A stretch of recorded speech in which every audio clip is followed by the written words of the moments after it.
Alan Colmes, one of the big must-go-to destinations on the interwebs is Little Green Footballs. Charles Johnson, who founded it, also co-founder of Pajamas Media, with which he is no longer affiliated. He also, by the way, many people may not know, is a accomplished jazz guitarist with a few gold albums to his credit. So you've been a web developer, a musician, and then you founded Little Green Footballs and Pajamas Media. And now Charles has written a post with 10 reasons why he no longer can accept the right. And depending upon what day it is on Wikipedia, Charles, you're either center-left, center-right, far-right. They can't figure it out, right? Yeah, it's a constant battle over there. People keep trying to sway it either way, depending on which way they see me. Is it fair to say you were a conservative? You know, I always used to fight against that classification because I thought of myself as more of an independent. I have a pretty jaundiced view of politicians on both sides of the aisle. And, a lot of people feel that way because, I mean, you were responsible, although you didn't get a lot of public credit for it. You were behind what I guess, unfortunately, has been called Rathergate, and the release of those revelation of those documents that really infringed upon Dan Rather's ability to stay at CBS. Yeah. You were behind that. Well, I was one of the people who exposed that. You know, my main interest in that was not so much to defend George Bush. It was really just to expose what I saw as a very obvious fraud that was being perpetrated on the American public. And that was really my entire motivation in that. And also after 9/11, you really became viewed by many on my side as a Muslim basher. Yeah, I get that a lot. But if you go back and read what I've posted, I think you're going to find that I've always tried to highlight examples of Muslims who are moderates and try to people who denounce the radicals. But some of the people out, like, I mean, Pam Geller of Atlas Shrugs has really gone off the deep end, and Robert Spencer of Jihad Watch, who says you designed society. I mean, these are people who really are out there in terms of Muslim bashing. Yeah, I have to agree. I mean, my focus was always criticizing radical Islam, not Muslims in general. In fact, I have Muslim friends, so it's not you know, this is. But you've been an inspiration of the two bloggers I just mentioned, who are fairly well known as Muslim bashers, and now have kind of turned coat on you because they feel you've turned coat on them. Yeah. I don't know what to say about that, except that those people are, in my view, pretty deranged right now. You know, and maybe always were, but I think they were hiding it a little bit better before. But before we go through the reasons that you enumerated on Little Green Footballs, have you changed your ideology? What I've changed is being open about some of the stuff that has always bothered me about the right wing, specifically the social conservative viewpoint, the religious right. And that's something that this is not sudden for me. I've always criticized this at Little Green Footballs. Yeah. But since the Obama election, I think it's become a lot bigger issue. You, by the way, have stated that although you voted for McCain, if you had a do-over, you'd vote for Obama. Yes, I did say that, and I stand by it because at this point I was actually very surprised to see Obama cleaving more to a centrist position, because if you look at the kinds of statements he made during the campaign and the people that he met in his political youth, I mean, he was associated with some pretty far-left people, and that's what disturbed me about him when he was running for office.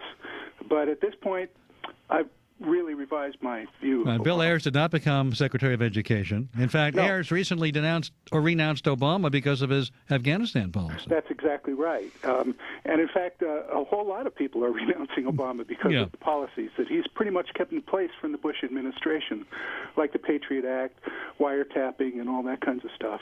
Let's go through some of the reasons you enumerated. For example, let's go through them quickly, but you have 10 of them, beginning with support for, this is the reasons you parted ways with the right. Number one, support for fascists, both in America and Europe. You mentioned Pat Buchanan and another blogger who probably is not as well known as you, Robert Stacey McCain.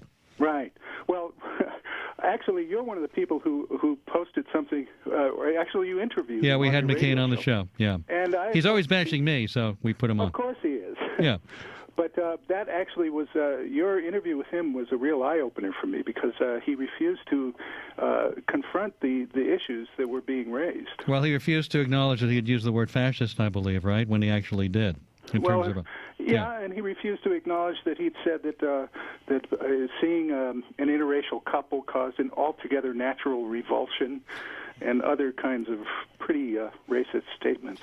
You also say support for bigotry, hatred, white supremacism. You also cite again Pat Buchanan and Coulter, and again McCain and Lou Rockwell, who I always thought was more of a libertarian.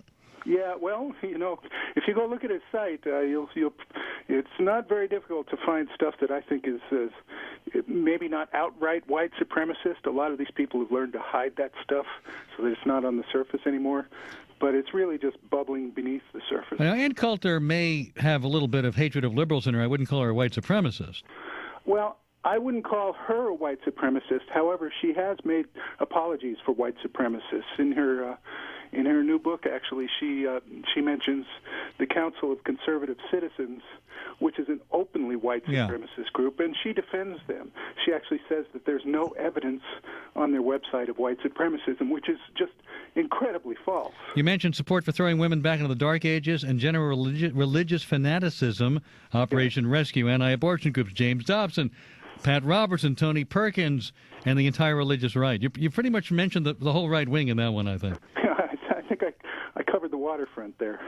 Support for anti-science, bad craziness. That's a big one. Yeah, I mean, I'm getting calls all the time from these people now about how they don't believe there's anything such as global warming, and they want to use those purloined emails as evidence, even though there's no smoking gun. And I don't get why people, if you're not big business and not worried about regulation, why would you, as an average person, want to deny the environment and global warming? It's a strange phenomenon. A lot of right wingers have almost internalized these talking points that come from industry front groups who are trying to spread confusion and doubt about the science when there really is very little doubt among reputable. But why? scientists. I don't even know why that's a left-right issue.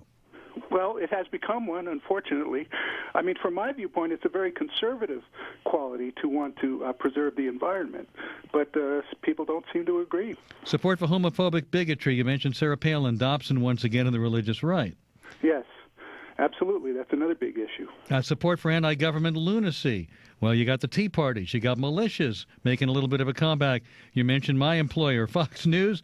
And look, they've done programming there. Glenn Beck certainly has become a phenomenon, and he's made a name for himself bashing the government. Absolutely, and he's actually re-legitimizing ideas and ideologies that were previously pushed out to the fringes, such as the John Birch Society. I mean, one of the people that he promotes heavily is this W. Cleon Skousen. Right, that's important to know. In fact, Salon did a very important piece on that. Yes, that was a great piece. It exposed Skousen's links to all kinds of bad people and causes. I'll take a quick break. I want to go through the other remaining reasons, and then we have a bunch of people who'd like to talk to you. We'll get some calls in for Charles Johnson. Little Green Footballs is his website. Coming back at 877-367-2526.